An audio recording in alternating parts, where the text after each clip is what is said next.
Chào các bạn, hôm nay mình sẽ hướng dẫn các bạn là cách sửa một chiếc máy xay tóc. Đây là một chiếc máy xay tóc bị hỏng. Mình thử cho các bạn xem. Đấy. Không cánh quạt không quay và cũng không nóng các bạn ạ.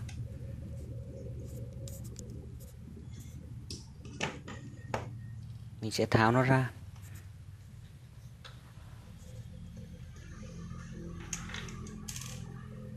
Đấy. Cái này nó khá là khó tháo các bạn ạ.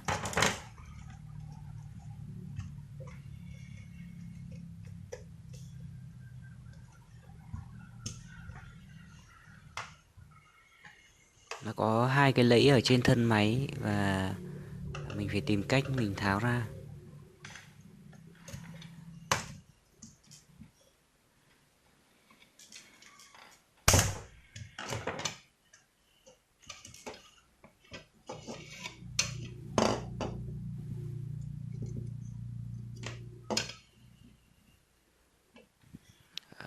Phiên bản trước thì mình đã chiếc máy sấy tóc ở phiên bản trước là nó bị hỏng phích cắm các bạn ạ. Mình đã sửa và ở phiên bản này thì mình sẽ tìm hiểu xem nó bị hỏng cái gì.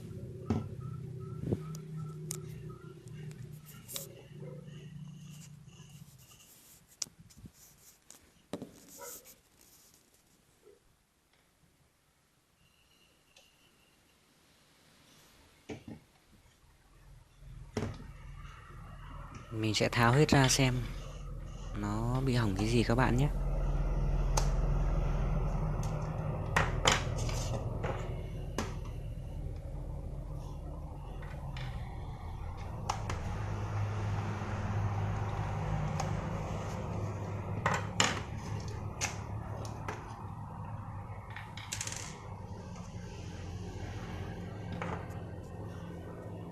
Đây là toàn bộ cấu tạo của chiếc máy sấy tóc. Thực ra thì chiếc máy sấy tóc nó có cấu tạo cũng khá là đơn giản các bạn ạ. Nó bao gồm một hệ thống dây may xo để tạo nhiệt và một motor có cánh quạt để tạo gió.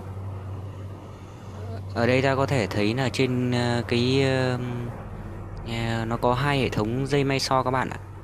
Một cái dây may xo nhỏ là nó có tác dụng là làm giảm điện, nó vừa tỏa nhiệt, nó vừa có tác dụng là làm giảm điện thế đến cái motor tạo gió.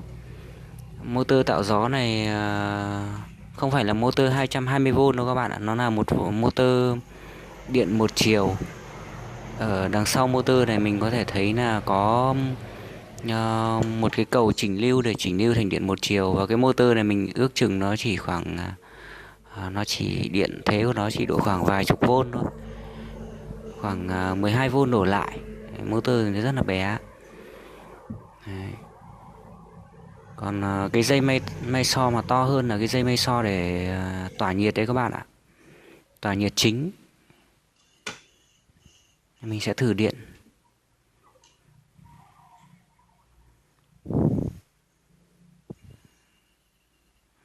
Này, chúng ta có thể dùng bút thử điện để thử.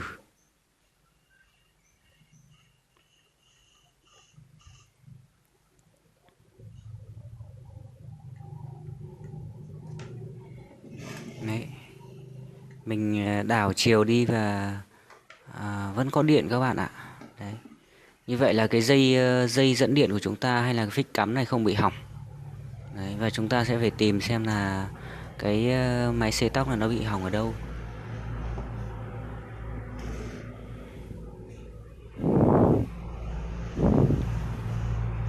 Chúng ta phải quan sát bằng mắt thường thôi. Tại vì cấu tạo của nó cũng khá là đơn giản, không có gì là phức tạp đâu các bạn ạ. Nó có lẽ là quá trình sử dụng nó bị đứt dây ở đâu đó. Đây, mình đã tìm ra đoạn đứt dây của nó.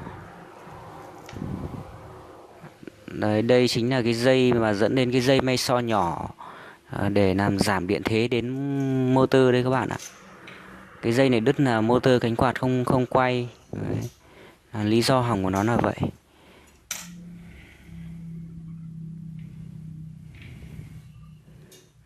Bây giờ chúng ta sẽ nối cái dây này lại. Mình sẽ lấy một đoạn dây điện này. Các bạn có thể sử dụng dây điện lõi đơn hoặc là dây điện lõi đơn thì tốt hơn các bạn ạ.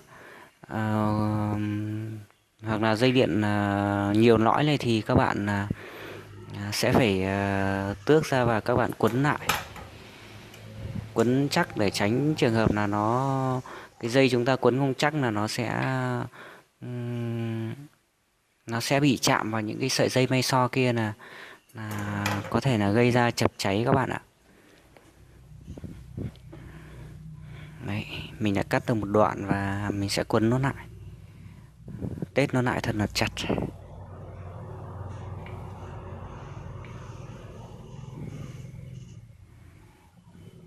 Các bạn ước chừng cái đoạn dây đứt để mình cắt dây đồng làm sao cho nó hợp lý.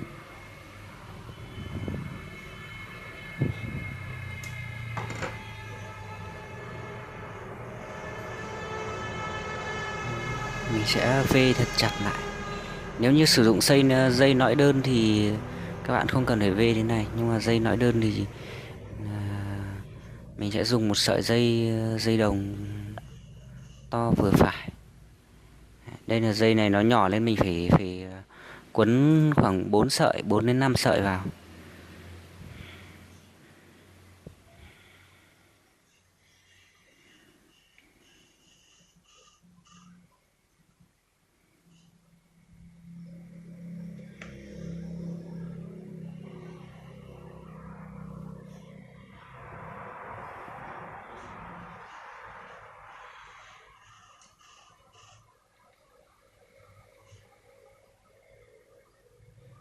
Chúng ta sẽ tiến hành nối lại.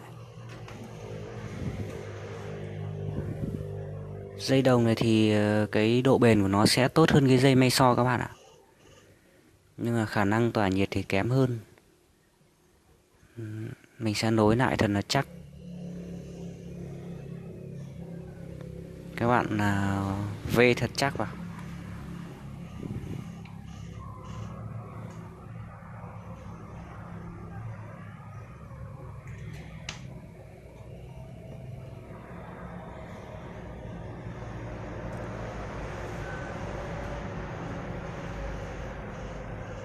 Chúng ta sẽ luồn vào cho cái đoạn dây này nó vào đúng cái vị trí của nó.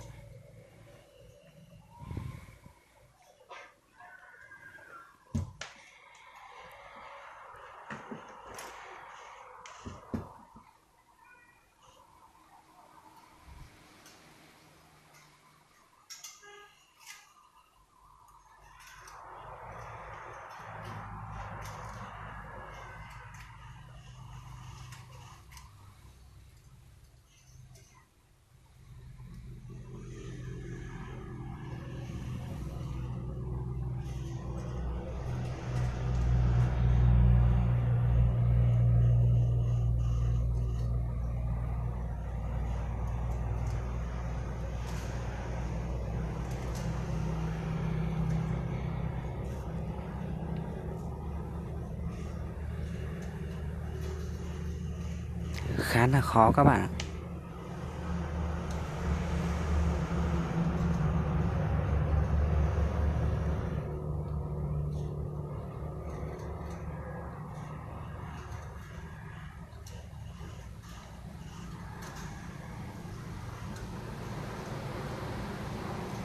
Các bạn lưu ý cái đoạn dây mà chúng ta vừa nối nhé. Đừng chúng ta quan sát không được để nó chạm vào những cái sợi dây may so ở trên trên cái lô quấn này. Để được như vậy thì chúng ta phải test cái sợi dây đồng này thật là chắc. Đấy, tại điểm nối này chúng ta sẽ hàn vào.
Mình định quấn nhưng xem ra không được chắc.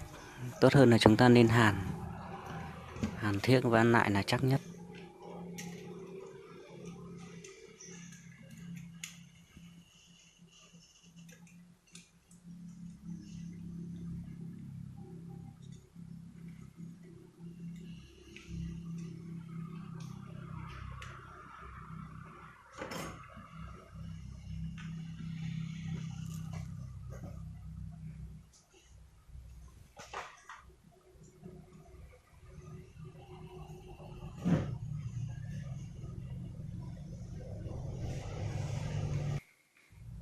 Mình sẽ sử dụng một chiếc máy hàn.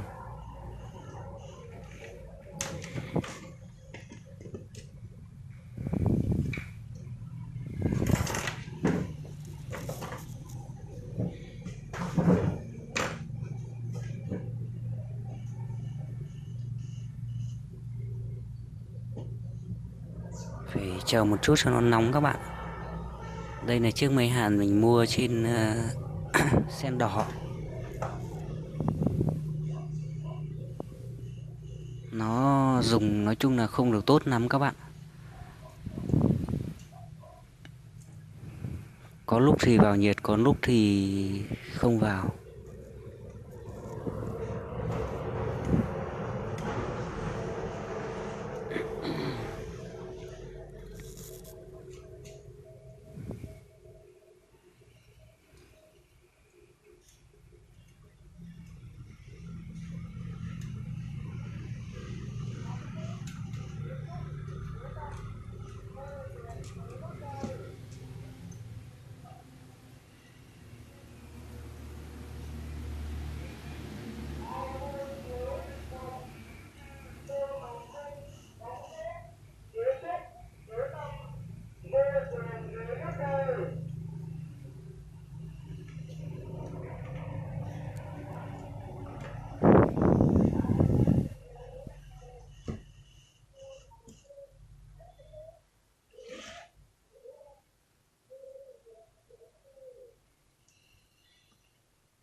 Cái này máy hàn này nếu mà vào nhiệt thì nó khá là nóng các bạn ạ. Dùng tương đối ổn.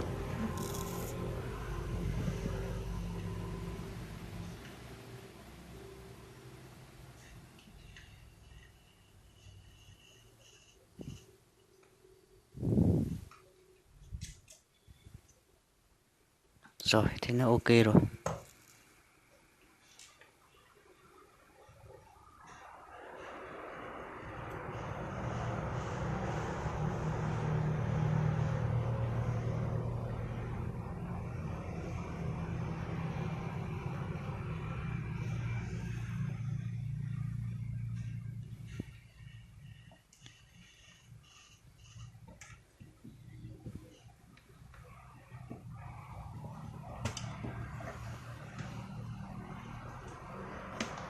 Mình sẽ test thử xem nó có quay không các bạn nhé.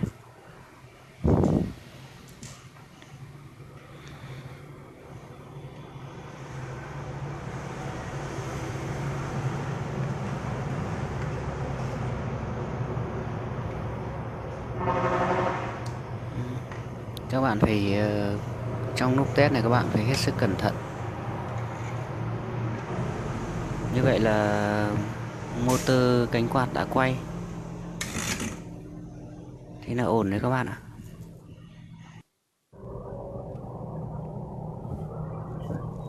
Mình sẽ nắp vào xong test một lần nữa.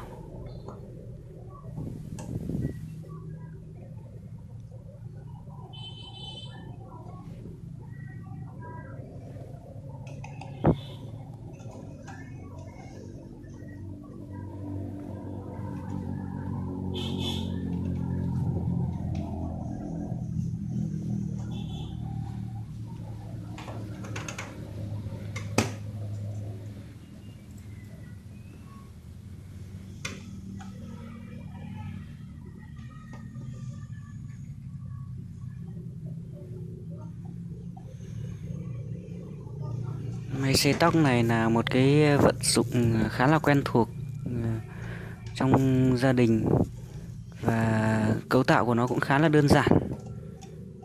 À, theo kinh nghiệm của mình thì nó có lẽ hay hỏng là nó hay bị đứt cái dây may so đấy bạn ạ.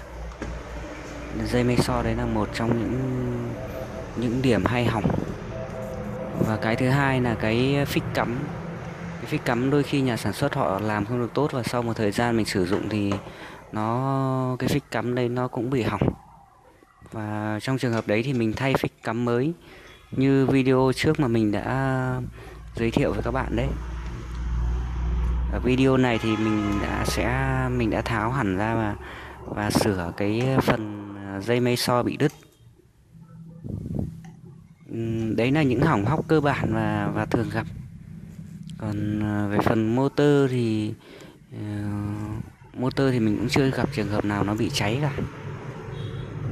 Chỉ có cái dây may so đấy nó bị đứt thôi. Công tắc thì cũng ít khi hỏng, tại vì công tắc loại này khá là tốt. Cấu tạo của nó cũng rất là đơn giản thôi các bạn, không có gì cả.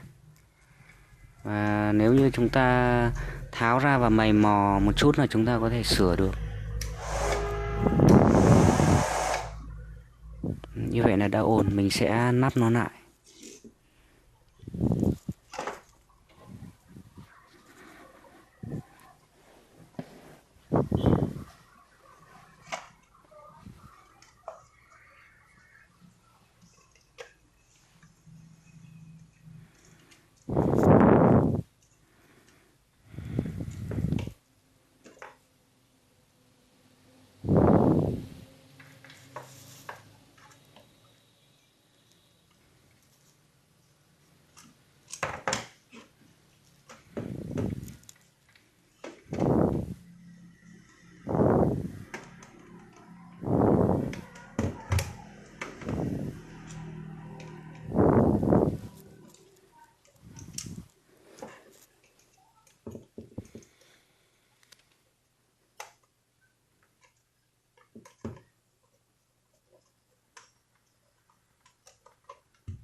Rất là ok các bạn ạ.